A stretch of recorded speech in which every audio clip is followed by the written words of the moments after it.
My wife lied to me, and I don't know who she is anymore. I should probably stop posting online. It's likely an unhealthy coping mechanism, but this has become the only place where I can speak freely. In my real life, I have to be so careful with every word I say. I just need to get this off my chest, and then I'll be done. It wasn't always like this. Most of this story is a romance. I met my wife in college, and I liked her immediately. She was beautiful, funny, and smart. What drew me to her was her sharpness. I've always loved that quality in women.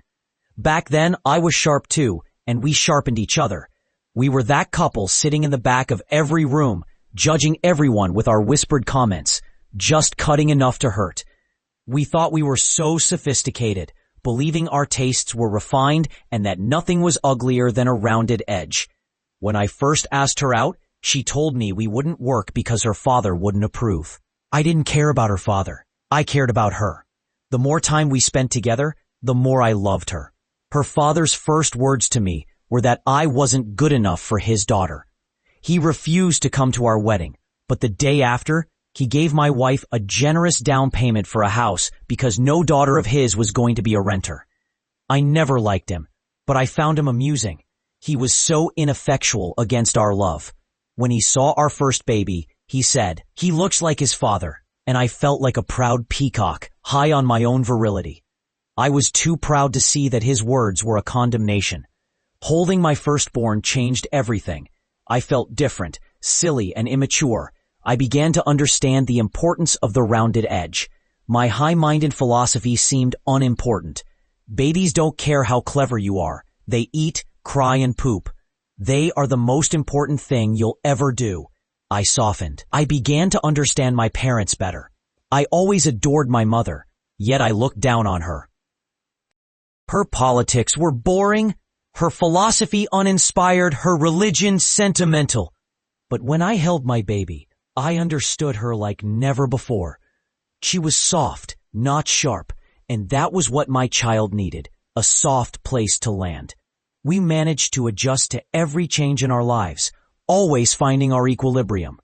About a year ago, that slipped away. Our toddler struggled with potty training, and our daughter began to fall behind in school. Our oldest became, well, annoying. We, who once prided ourselves on cleverness, were outsmarted by a 12-year-old. "You didn't say I could only spend $20. You said I couldn't buy anything over $20. Each of these 20 things is $5, he argued. It felt like the grandparents' revenge. I understood why some people might have disliked me as a child. But he's a good kid. He doesn't steal, hit, curse, or lie. He argues, talks too much, and complains. But isn't that a symptom of cleverness? He was too much like us, yet nothing like us. This child we created, wasn't that good? Don't we want our children to be individuals? Yes, we needed to curb the arguing and interrupting, but we worked on it. He improved. Life was a struggle, but he wasn't the struggle. Then my wife cracked. It happens. We've all been there. Our son corrected a mistake she made, and she was embarrassed. She screamed at him to shut up. I asked her to apologize because he didn't deserve that. She shut down. She told me she was overwhelmed. I get it. I'm overwhelmed too. I think I've been overwhelmed for a long time and just refused to acknowledge it. I told her to take a break. She took a break. But then my wife, who I have always trusted, lied to me. She said she quit her job. That was a lie. She didn't quit. She was suspended and will likely be fired soon. She's been telling me all year that her coworkers are incompetent and she's the only one doing her job correctly.